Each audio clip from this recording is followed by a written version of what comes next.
Okay. Is everyone ready? Great. I will begin my time in 3, 2, 1. Hi, everyone. My name is Jennifer Levine, and I'm very proud to support this motion. This House prefers a motion of a post-COVID pandemic world in which most high school parli tournaments are online to a post-COVID pandemic world in which most high school parli tournaments are in person. So for some definitions, we're going to define this House as a high school debater. And just a quick content warning, there's going to be a brief mention of sexual harassment and sexism. And then some definitions, we're going to define an online tournament as a tournament that is held like online and run online, like on a website like Tab Room, so such as the one that we're participating in right now. This is an online tournament. And we're going to define prefers in this case as if given the choice between an in-person and an online debate tournament on the same weekend, this House would choose the online one. And then the framework is just going to be net benefits. Okay, so now I'm going to go straight into our contentions. Our first contention is quality of competition. Subpoint A is about establishing community and meeting people that aren't necessarily in your state. This is going to lead to more teams, and that's going to lead to more competition. So why is this? So pre-COVID, most parli tournaments were either in New York City or they were in the Bay Area, with very little mix between these two camps. So there are a few issues with this. Firstly, these are two very wealthy areas that do not reflect the majority of the country, and therefore a lot of the rhetoric presented at these tournaments can be stilted. And secondly, East and West Coast debate was super disconnected, which meant that like bigger tournaments disadvantaged one side or the other. However, since debate has come online, the range of debaters has increased significantly from like tournaments on the usually held on the West Coast and usually held on the East Coast because it's online. So there's been a lot of coast crossover. So basically what we see here is that when like teams are like more able to participate in tournaments that are across the country because they don't have to fly over there, then that's going to lead to more competition in these specific tournaments. More competition is good because it's going to lead to an opportunity to grow for every single debater. So as an example, like we live on the East Coast, my partner and like I never heard of things like Ks before until like this year when like I ran into California teams and like I got to learn, I got to grow from that experience. That was like a super like enriching thing for my debate like experience and my debate knowledge, like to learn that. And I wouldn't have gotten that if I hadn't been able to like interact with California teams that like I wouldn't have like if we were in person. You have to come up with better arguments if you want to beat these new competitors that are better, and that's going to make every single debater just better. It's going to give them more experience. You're going to get like a diverse range of skills, and the impact here is that everyone's going to become better at debate because they're going to be exposed to different styles of debate, different types of debate, and different people who debate, and that's just going to make like people's worldview more rounded, and that's going to be a net benefit. Our second contention is accessibility. Okay, so there are a few subpoints here. First one is money. So online tournaments are oftentimes free. So as an example, the New York Parliamentary Debate League tournaments are completely free. Yeah, sure. What's the weighing mechanism for this round? Just net benefits.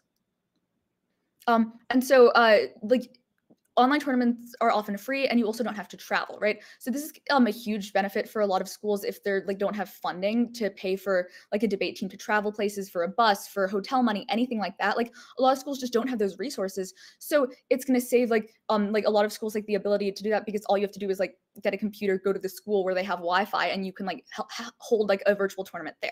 So second like accessibility subpoint is time. It takes a lot of time to travel, right? So your whole weekend is already kind of taken up by debate, but when you factor in travel, students have no chance to do anything else. And say like if a student's parents need their help at home or if they have to study for a test, then that's going to like limit their ability to participate in an in-person tournament, whereas you don't have like such a great like impact on like when you have an online tournament.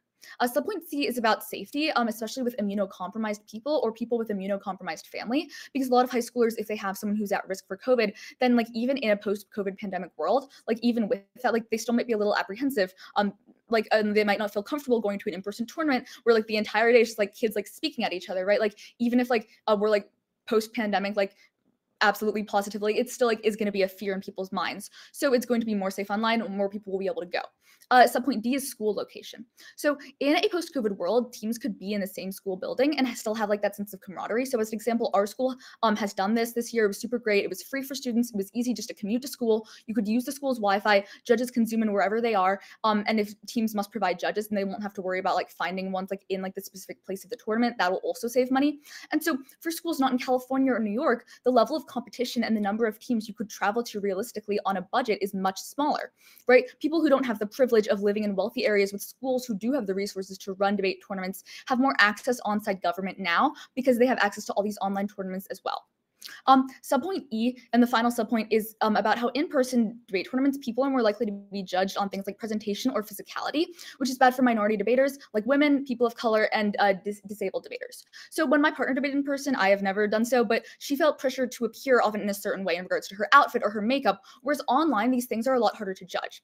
Female debaters, in particular, in person, can have their performance hindered by things like sexual harassment or inappropriate comments about their clothing or their bodies, and typically these things do not occur as often online because there's less interaction like outside of a debate round. So like this capacity, this like kind of toxic culture is less like active in an online debate tournament. So the impact that we see here is that more people are coming to debate, more people whose like groups have typically been like excluded from like activities like debate, which require a lot of resources and a lot of time and a lot of effort. And it promotes equality regardless of location, just makes it more accessible to everyone, which is going to be a net benefit for debate. Our third and final contention is about how like this is going to be better for debate adapting to reflect our current society. So our world is becoming more and more digital, and debate is a very, very old practice. Like it dates back all the way to ancient Greece. So like we see right now, like a lot of things like that are old are at risk of being eradicated. So if we want debate to continue being prevalent in high school and college and just like in the world, we need to change alongside the world. Like we need to be able to adapt so we can like debate online, which we have been doing during the pandemic, and we should be continuing to do that even post-pandemic. New tech is coming out every day. People use their phones and computers for everything. So why can't debate do that? The impacts that we see here is that if we continue being online, then it's going to draw more people in like an increasingly digitized world, and debate's going to become even more relevant and even more popular. Again, going back to our first contention about why more debaters are better, like more input, different ideas, like more competition, that's going to be a net benefit for debate. So this is also important because it's going to like encourage more people to join debate that might not. So why is it important for everyone to have access to debate? Debate is a life skill that you're going to need no matter what path you take in life. Everyone needs to learn to think on their feet and to back up their arguments with logic, and exposing the greatest number of high schoolers to this extracurricular activity is what we want. So like they have the ability to consider joining. Like they can have the choice, but like have I'm in protected time right now. And you get that on our side. You get like that option of like how like these like more kids will be exposed, and that's going to lead to more hopefully like more participation, and that's going to lead to a better debate environment, a more like well-rounded, educated debate environment with multiple perspectives, which is going to create like the net benefits for this high school debater and for debate as a whole. Strongly encourage a government ballot. Thank you.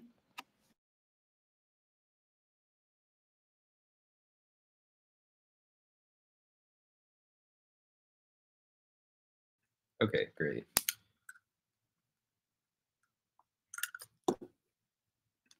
So just a brief off-time roadmap. It's just going to be opposition case and then government case. Cool. Everybody ready? Great. With that, I'll start time now. Hi, my name is Alex Parikh Briggs, and I'll be the first speaker for the opposition team debating under the resolution again that this House prefers a post-COVID pandemic world in which most high school parli tournaments are online instead of obviously being in person. Let's go on to our first advantage, which is that of enjoyment. So the uniqueness or what's currently happening in this status quo is that we can see that by being online, debate just simply becomes less enjoyable. We have a few different arguments for this. Firstly, you have to stare at a computer for hours, which can be harmful and have harmful health effects. We can see that the 8 point here is that computer vision syndrome is a catch-all term for a number of problems that stem from basically spending too much time in front of a screen. And if you spend hours a day basically staring at tiny pixels, your eyes strain from the effort, which can lead to headaches, blurry vision, dry eye.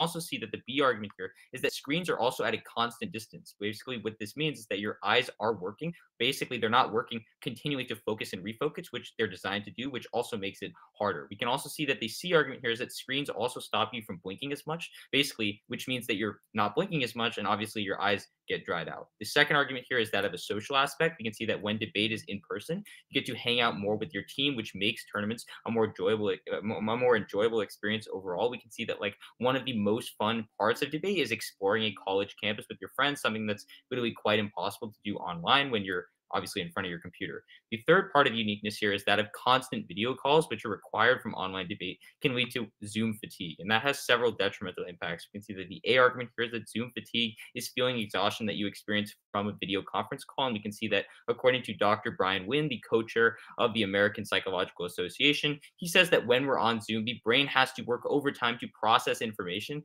and it isn't picking up social cues it's used to identifying things such as hand movements, body movements, and a person's energy. And again, this places stress on the mind and uses up quite a bit of energy. The link Obviously, we would argue that if most of the tournaments are online, debate just simply becomes less enjoyable for everyone because of the reasons we already stated, because of the Zoom fatigue, because of the lessened social aspect, and because of the health effects it can have.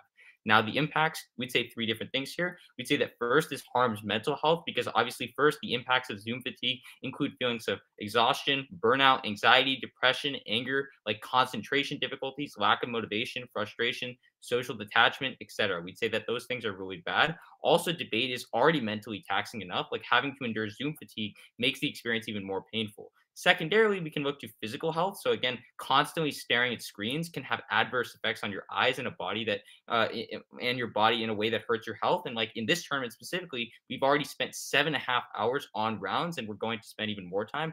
And the third argument here is that of enjoyment. So again, people do debate because it's fun, and when it's less fun because you're hurting your body both mentally and physical, people start to stop doing debate. And like me and my partner went to a tournament that was in person this year, and it's still our favorite tournament of the year, partly because it was the only in-person tournament, and we were also didn't have to deal with all the problems that we already stated.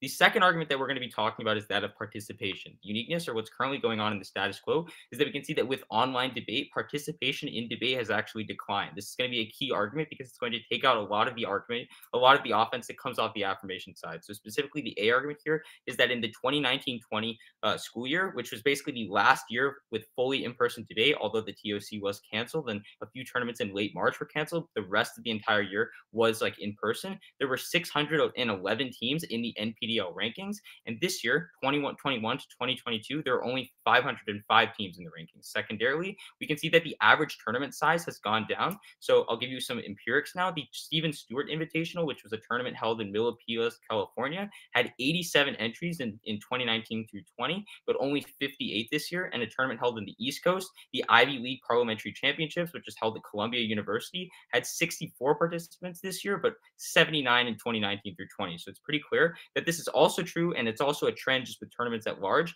that basically there's declining participation because of like all the arguments we stated before, right? People do not simply want to do online debate. And we can also see that like a lot of teams are, and a lot of tournaments are actually blending together. People don't want to go to them because, again, when you're online, all of the tournaments are basically the same. You don't have the unique experience of going to that specific school or that specific university, which means that obviously people stop doing it, and people obviously see that the participation goes down.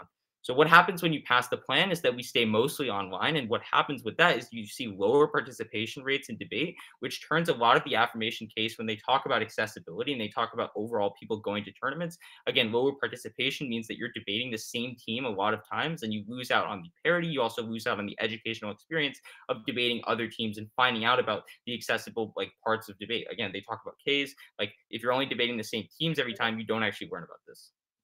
The third contention is that of cheating. So specifically, the claim here is that when debate is online, it's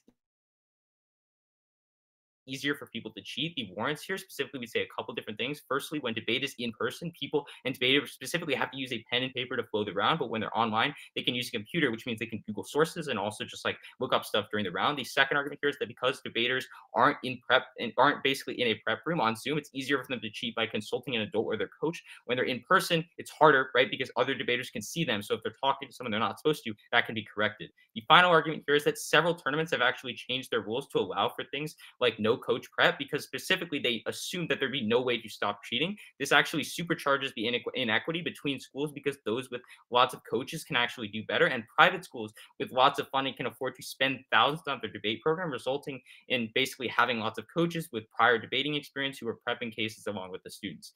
The impacts of this argument, we say that debate is a competitive activity. So when it becomes unfair, people not only stop doing debate, but it also just becomes inequitable for everyone. It makes the experience unfair. The same teams are able to do well every time. And it means that debaters who don't come from these like super wealthy schools and don't have these opportunities just do well, just do less well, and they're not able to succeed. Let's go to the affirmations case. I'll take it if there's time at the end. Sorry. So they talk about firstly about diverse regions. They say that like there's going to be more people competing. Again, you can extend our argument as to how there actually are less people competing. This is key because specifically diverse regions doesn't mean anything at the point where less teams are going to be competing. And specifically also they talk about how they learned about Ks and they learned about like critiques. But again, this isn't true for the most part. We'd say that like at tournaments that we've been to, specifically on the West Coast, there's basically only West Coast teams there. There's not actually any East Coast teams there. And a lot of the tournaments we've been to on the East Coast, it's mostly East Coast teams. It's very few West Coast teams as well. So even though like they might be an exception, we might be an exception, we'd say that like specifically this isn't happening in a lot of situations. So them talking about diverse regions doesn't really work in the round. Also, just one thing, I'll clarify the fact that we're talking about most tournaments. So there would still be some tournaments that would be happening like online, but we'd say the vast majority would be happening basically not online. They'd be happening in person. Okay. The second argument that they go for is cost. They tell you that this is going to be more expensive. Again, we've already seen that like if these things are true, if travel is really expensive, and if like basically getting a lot of tasks done is hard, we'd say that we've already would have seen the actual spike in participation. We would have already seen more people be going to these tournaments, but we don't. They say that a lot of people are like immunocompromised and don't want to like have to go to in-person tournaments. Again, this is post-pandemic and can also require masks at the tournaments. They say that it's going to be hard to find judges, but again, you to just hire judges, and you also can just look specifically for judges at your school, tell them that they're covering for the weekend, and at that point you are fine on judges. And they say that people are judged on their physical qualities. We'd say that this is probably true, but it's going to be vastly Point of outweighed by the order, rest I think your time is up. I'm just finishing my sentence. So, I mean, I just ran out of time. So, yeah. And on their third contention about digital access, we'll talk about it later, but it's empirically disproven. So, for those reasons, we negate.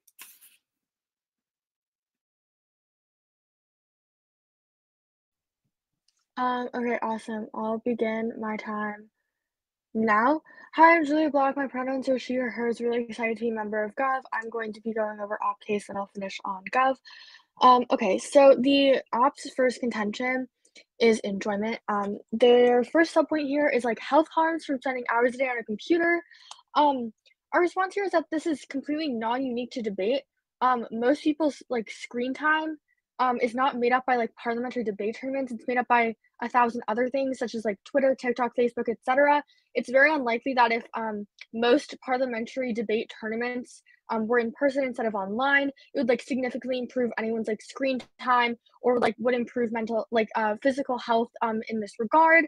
So judges, honestly, this is such a small magnitude. Additionally, like debate tournaments are typically only once a month.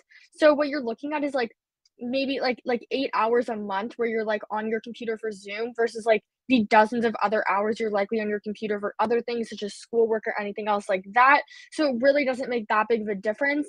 And if people wanted to offset their screen time, they could easily just like delete Twitter off of their phone, and that would probably save them many hours and improve their lives drastically. And then on their second part about the social aspect, they say that like you can spend time with people on your debate team. Our response here is that the social aspect is a wash. You can easily make new friends with people in debate during, for example, like debate club meetings at school, and then hang out after school. Additionally, something I've done a bunch is like having a sleepover at my friend's house if we're doing like an online debate tournament, and we can spend time together that way and like debate in the same place, and that's super fun.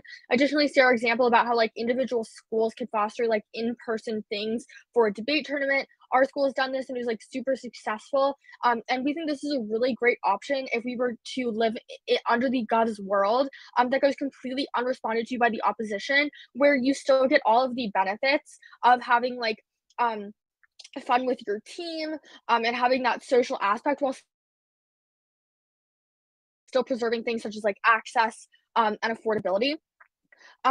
Additionally, like the social aspect, we think that something that the opposition doesn't respond to is the fact that interacting with people from other like places in the debate scene means you can make like a more diverse array of like debate friends. For example, someone from our school debated with someone from California like all year. Like they were a hybrid team, and they became really good friends like all online, and that wouldn't have happened if you were the opposition world of like in-person debate. Additionally, we'd say that like debate isn't only about hanging out with friends, it's also an extracurricular and about improving skills. Then their third point, subpoint C, about how constant video calls lead to Zoom fatigue. Our response is that our response to this is that we don't think this is especially unique from the fatigue you'd get from debating all day in person. I know, especially like in my experience, like when I was debating all day in person, you have to like commute to the school. So like I'd be getting up like an hour, 2 hours earlier than I would for an in-person tournament to like get ready, have breakfast, like go on the train, get up to the tournament, get there early, get my coffee, etc. And that actually is like a lot more tiring.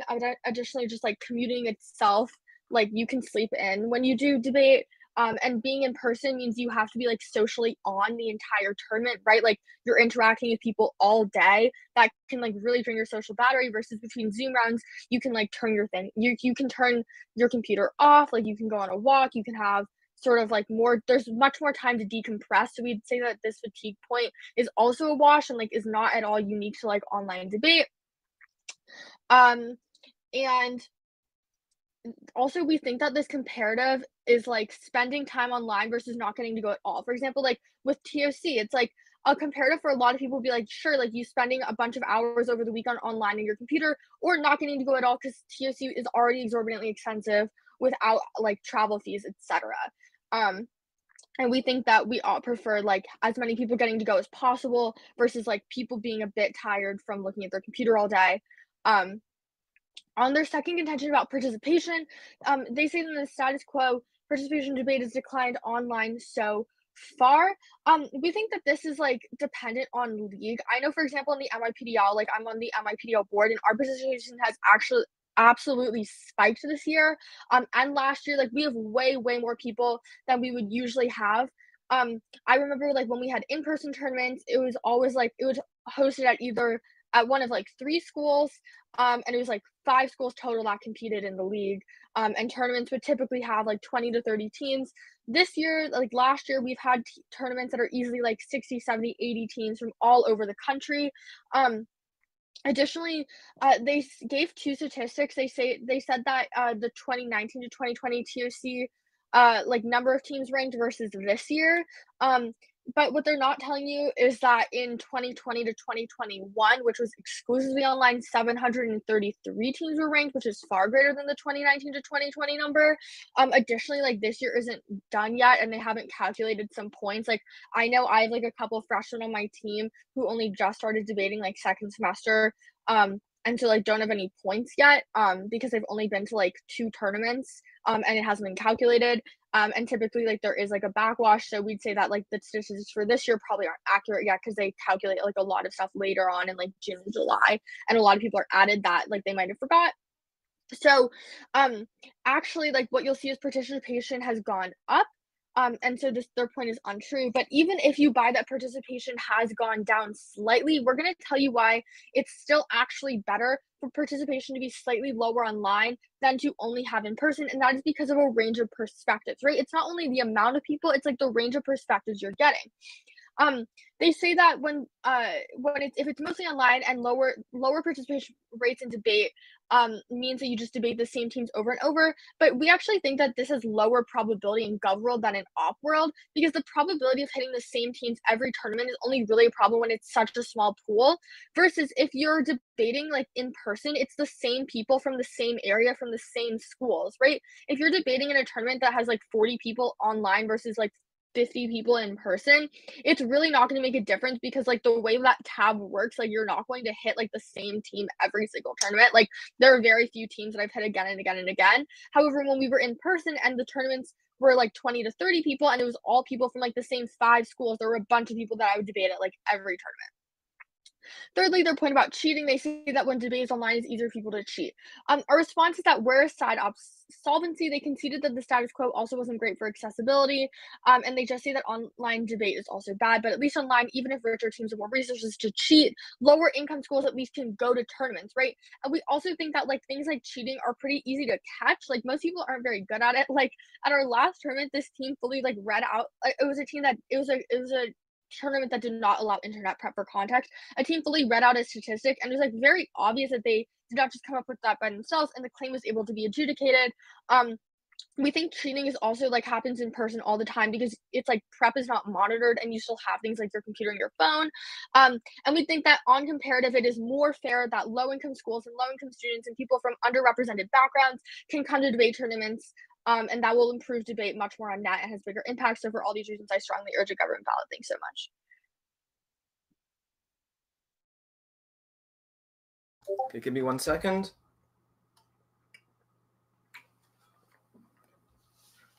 I'm going to be going over the negative case in order, and then the affirmation.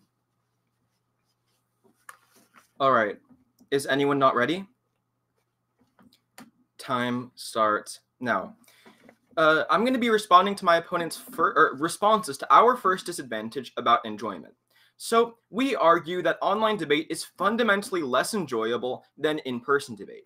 The first reason is because of the direct health impacts. Staring at a computer all day obviously has terrible health impacts. We all know this. My opponents say that this is non-unique to debate, and we would probably be spending just as much time if we weren't doing debate. But the thing is, just in this tournament, we've spent 7.5 hours on Zoom. If we assume that every round takes an hour and 30 minutes, which is pretty reasonable considering how long rounds take. We've had 5 rounds. That's 7.5 hours. That's a really, really high amount. I probably wouldn't have 7.5 hours of screen time if I wasn't doing debate. Therefore, my opponent's argument about how this doesn't improve screen time doesn't apply. By the time all 7 rounds are over, we will have had 10.5 hours of screen time just staring at Zoom. That's obviously terrible for our eyesight. My opponents say this is only once a month. I mean, debate is meant to be enjoyable. If the one time you got to do debate a month is just incredibly unenjoyable because it gives you a headache and makes your eyes dry, that's not good. And also, plenty of teams go more than once a month. We definitely go more than once a month, so this isn't just something that you have to endure occasionally. On the second point about how debating in person is fun because you get to hang out with your friends, my opponents say that you can just hang out with them at other times. No, the point is that a tournament is fun because of your opportunities to spend time with friends. That's the main reason I really like doing debate when I originally started and it was in person. The tournaments now are still pretty fun, but it's nowhere near the same experience hanging out with your friends in person. My opponents said that you could just debate the same place or you could go to school. I'm not really sure about this. Our school doesn't allow it. I'm not sure why. And considering that every person in this round is at a different place from their partner, I don't think this is something that's been broadly accepted by the online community. And also just they don't respond to how exploring college campuses and just living the college life kind of is one of the most uniquely fun parts about in-person tournaments. But the third and most fundamentally important part is about Zoom fatigue. Zoom fatigue is a psychological effect that's been kind of noted in the past few years that has serious implications. So my opponents don't respond to our citation of a psychological professor, Dr. Brian Wind, co-chair of the American Psychological Association, also in Vanderbilt. He says that when we're on Zoom, the body, our mind isn't able to pick up social cues from other people, so we have to work overtime. That leads to direct fatigue. I mean, I'm sure we've all experienced the massive amount of fatigue that we have every time we leave a Zoom call. And we have other citations. For example, according to Diana Concanon, a psychologist at the California School of Forensic Studies, seeing ourselves on screen creates the sense that we're on stage, which leads to even more mental fatigue. This isn't just people feeling bad. As goes conceded by my opponents, this can have drastic mental health effects from exhaustion to anxiety to burnout to depression to anger to concentration difficulties. These are drastic impacts. PY. They're just incredibly unenjoyable because of debate. Yes? Would not you agree that being in person requires also interacting with people and putting on a performance as well? Social interaction for many people is fun. You get to hang out with your friends. Staring at them over the computer screen is not the same thing. And also just Zoom fatigue is a well-documented thing that goes far beyond just regular exhaustion. It's a source of direct mental fatigue. My opponents saying that in-person debate is also tiring because you have to get up early is not the same thing. And additionally, West Coast people have to get up early for East Coast tournaments. It's pretty much reciprocal, even when it's online. So the impacts of mental health are drastic and are pretty much unrefuted by my opponents. This can have direct effects on your mental health that decrease your enjoyment of the activity. It can lead to things like depression, like burnout, like anger and frustration. This is not something that you can do while enjoying the activity, and for that reason, right off the bat, you should be preferring our side over my opponent's side. When they concede that Zoom fatigue, that doing debate online just leads to bad mental health effects, just leads to you not liking debate, then that is a direct clash. On our second argument about participation, my opponents say this is dependent on the league. When we look at the NPDL, which has been established for a really long time, not like the NYPDL. I'm not really sure about the history of the NYPDL, but the NPDL was established well before online. Like, it was way more popular before Zoom. My opponents say that the 2020-2021 year was way larger. That's because it was new and everyone was excited to do it, but once they had to endure a second year, they chose not to do it. My opponents say that like the statistics weren't accurate during 2019 and 2020. We chose that year because it's identical to this year. The 2019-2020 year was cut off like halfway through because of COVID. Tournaments like Santa Clara and like the TOC were canceled. So the statistics are identical. Like in our team, we went from having like 20 varsity teams to literally 4. So it's a massive effect that's like been almost completely caused by Zoom. And for the third argument about cheating, my opponents say that like lower income schools are at least able to go to the tournaments in online or in person. Lower income schools are still able to go. They're still able to go to the local schools, and we see that right now in online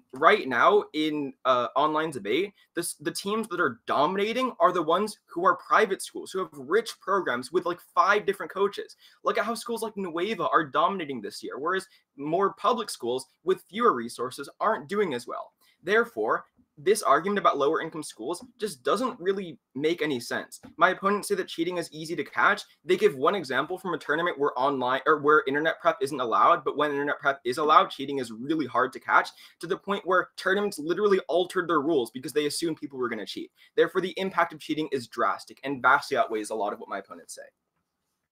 Okay, I like to point out that in this round, it's not 100% online versus 100% in person. It's mostly online versus mostly in person. We think that having online tournaments, having tournaments where you're able to reach out to people from different regions is a pretty important experience and is pretty like fun, but it's not something that should be the majority of those tournaments. And for that reason, when we go over to my opponent's case, their first argument about the quality of competition, I mean, right off the bat, less teams are competing, and it's also mostly the same teams. My opponents say that like the chance of them hitting like several teams in a row is really low. I mean, this is kind of like our own experience, but we've hit our opponents 3 times. This is the 4th time we're debating them, so it is like the same teams over and over and over again, and just less teams means less enjoyment. Also, you're not learning how to communicate with more than just your voice. One of the most important parts of public speaking is your body language, and we're not doing that over Zoom. So it's a less higher quality of competition. It teaches you how to publicly communicate far less effectively. The second argument about accessibility, again, people just aren't like doing debate in the first place because of how drastic the differences between private schools and public schools are. Public schools are doing worse right now. For example, Menlo-Atherton, which is a public school, is doing worse this year than any other year before. And for that reason, like, it's obviously not something that is happening as much as they say it is. And there's third argument about like adapting to reflect society. I mean, they completely dropped it, so don't consider it in this round. For all of these reasons, because online debate literally leads to worse mental health, and all of the impact they give can just be resolved by having 1 or 2 outreach tournaments every year, but the fundamental issue of in-person debate must happen through the majority of tournaments being in person, I urge a very strong vote for the negation side. Thank you.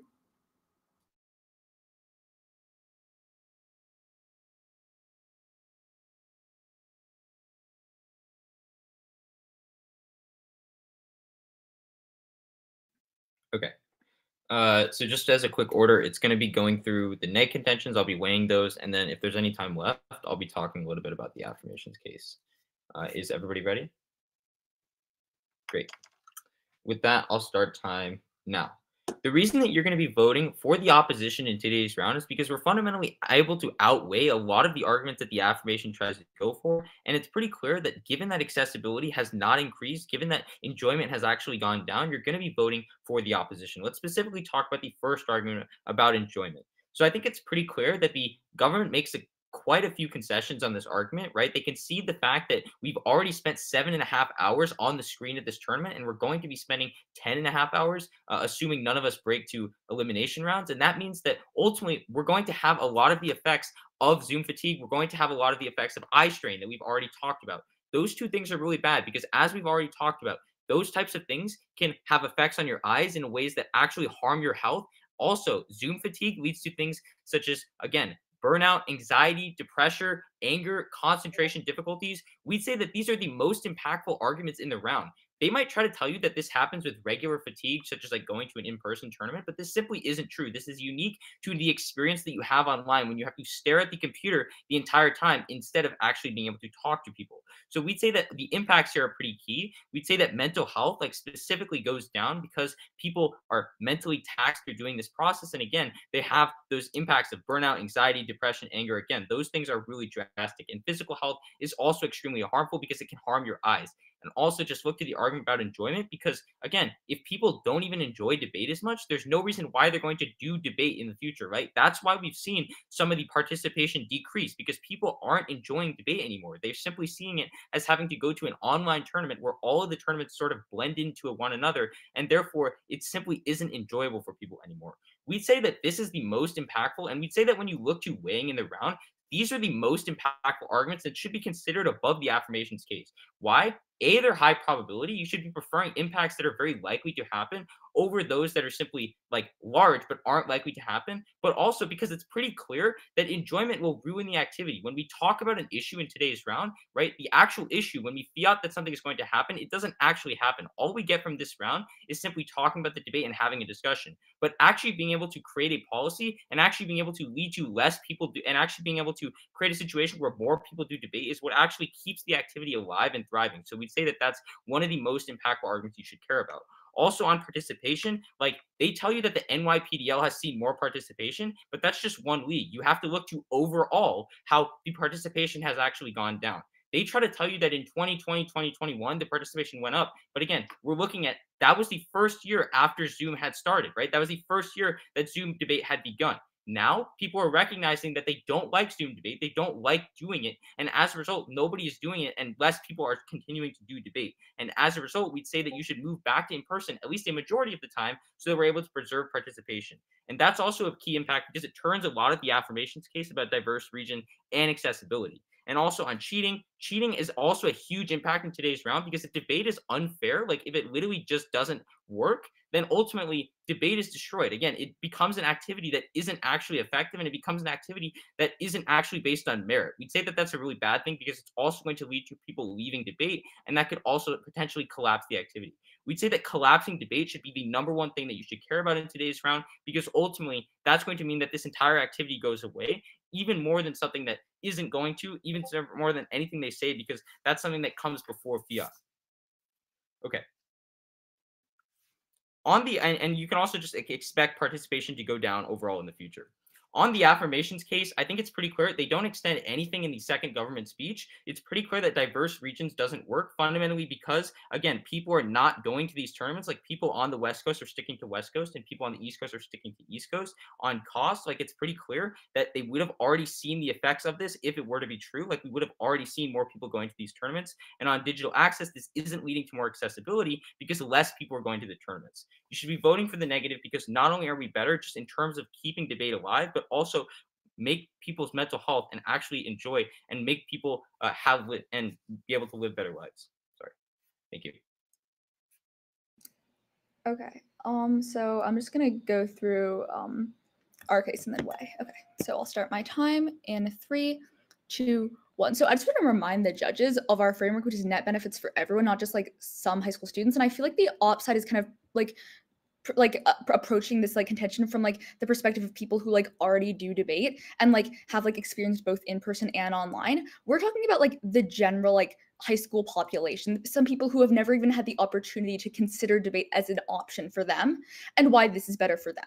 Okay, so now I'm gonna go into our contention. So first of all, quality of competition, right? So this kind of like goes into direct clash with their points. They talk about how like this will like participation is decreased because of health and fatigue. They talk about how like people like don't like it, like participation rates.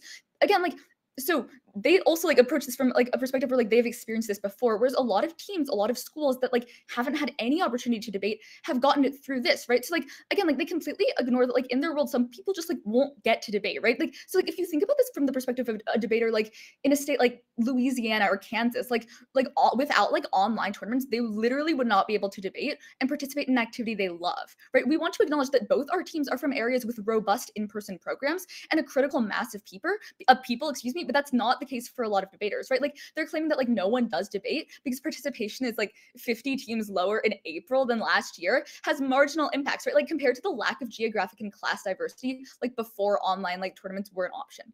Like yes, some tournaments might be like mostly one coast or the other, but with in person there would be zero like overlap. There would be zero like opportunity for like engagement from like places that don't have like big like economic revenue to like support like a debate program. Like they also drop our example of like the California New York hybrid team that our school has, which is like prove that like you can like build like friendships, you can interact with people, like there will still be engagement.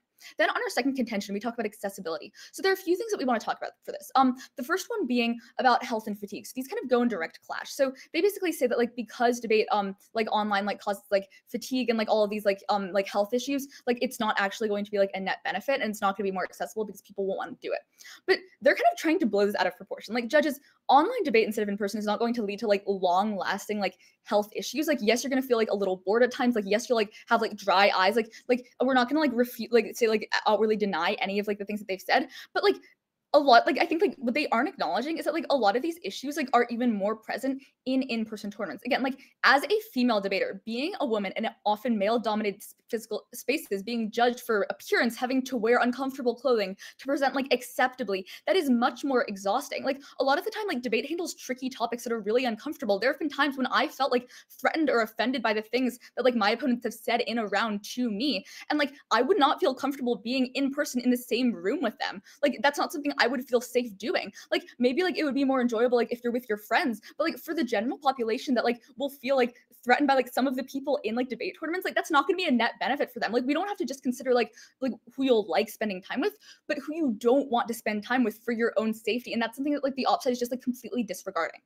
Okay, so the next thing I'm going to talk about is like classism and like basically the accessibility point about like economic status, right? So op basically says like that rich schools are going to have an inherent advantage that's going to be like even more boosted online. But like that's kind of true for like life like in general. Like it's like a non-unique point, right? So like if you go to a private school, if you have like a smaller class to teacher ratio, yes, like you're more likely to like do like better in school because like you have more attention on you. But that's not like something that's going to be changed like online or in person. Like it's kind of just like a fact of life and it's not something good, but it's not something that either side can provide solvency for. So like does that mean like just because like people who go to private school like are going to get like more attention from teachers, like and like that means that like they're going to have like a more like attentive like school like environment, like does that mean that like we shouldn't make efforts to like give like lower economic class like students in public schools like that same opportunity? No, it doesn't mean that like we shouldn't even try to do that. Like just because some people are at an inherent advantage because of like their like socioeconomic status doesn't mean that we shouldn't try to at least help the other people, right? Like that's not just like a reason like to not even try. And so like their point about cheating, like we're just like outweighing it through accessibility. Like we really just want to emphasize this, judges, right? Like in the op world, the majority of teams that are like debating like most like normal tournaments like that you would go to like on average just like on a weekend, and like at least like a few tournaments like here at this tournament, the Tournament of Champions, would not be here.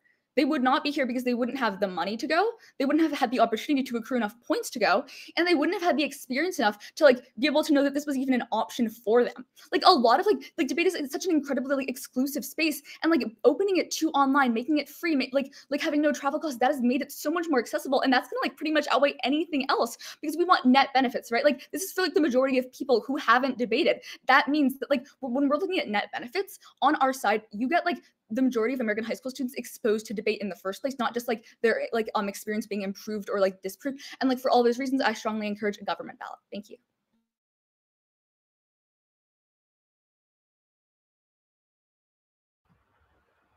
Yeah, thanks so much, everyone. That was a fun round. Yes. Judge, do you want to come back in a few minutes or? Yeah, I'll just turn my camera on when my ballot is submitted. Same.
Judge, would you like to go first? I don't mind either way. Either way. Okay, I can start. Congrats to everyone. I see some familiar faces, so good to see everyone, and congrats on TOC. And you're almost done with the day. One more round, so you got it. You got the Zoom fatigue, and I have it too. So, got my blue light glasses on. Okay, so it was a split decision. I personally voted op. I'll just read what I put on my RFD, and then if there are any questions, I'm happy to stick around or give out my email. So I vote neg in this round first, based on weighing done in the final neg speech. I think the articulation of probability over magnitude leads me to look at participation, the participation debate, and arguments made about participation going down as a whole compared to league-specific statistics. I also consider the probability of fatigue. I think the AF could have done more to go for in-person fatigue, because I do think that's a compelling argument, but I don't think enough work was done on it. Maybe like something about social anxiety or panic attacks could have like aided in that, because I know that was like a bigger factor at in-person tournaments in my experience. Second, the participation and fatigue debate gives op access to the impact of debate collapse, which isn't fully addressed by Gov in the last speech. I think overall there needed to be a bit more terminalization and like impact analysis and weighing in both voter speeches, but I see more of that in the next speech. I buy the net benefits argument made by the AF, but I also see net benefits flowing neg at the end of the day. And then thirdly, I think Gov's accessibility contention is strong, but it does get taken out by the work done on participation in the neg speeches that flow through to the end of the debate. And then also, just like last thing, I think neg could have gone even harder potentially, and said that online tournaments are inaccessible in many ways too, based on like internet connection, maybe unstable like home conditions, something like that. So yeah, that's pretty much where I voted. Great job to everyone. All the speeches were really well done, and y'all are talented debaters. Yeah, thank you so much. Right. I agree with the last part of the other judge. But I decided the other way. I give the win to the AF, the Gov. I felt the net benefits actually flow towards them. I felt that physical safety and security of all participants is important. I think the access to such tournaments to a wider group of high school students around the country is important. Is there going to be a period where, I don't know, things come and go? Was it 1919, 2020, 2021, 2022? Those numbers, right? There's some confusion in the numbers, so I didn't trust either of the numbers. There is some fluctuation going on in participation, but I couldn't judge based on the exact numbers. There was some back and forth on that, and I didn't end up with an opinion which way it should be. So net, I think the other piece, let me quickly flip to the, actually that's okay. So the other thing that I liked is Zoom fatigue and screen time. I don't downplay that. I think that is an important element. I think it's, but it's something that has an alternative, right? Like somebody said, you have a once a month tournament versus many more tournaments. So there are options there. But if you don't have the resources to go to New York from, what was it, Louisiana or Kansas, whatever the states were cited, and that there's no alternative. Basically, there's no choice there. So that's why, even though it is important, mental health is important, and eye health is important, there's options there to take care of those. And I think the student did mention the once a month tournament and stuff, as opposed to no options available to those who can't attend, and no options available to feeling unsafe in a room with certain participants, right? So that's why I thought net benefits flowed towards the app. Lovely debate. I mean, it's one of the best ones today, and very, very organized, both of you. Very boom, boom, boom. My arrows look so beautiful today here, and most of the judging it wasn't. So very well done. I was very close. Thank you so much, judges, and good round, guys. Thank you. Thank you. Good luck in your next round. Good luck with the weekend. Congrats to everyone.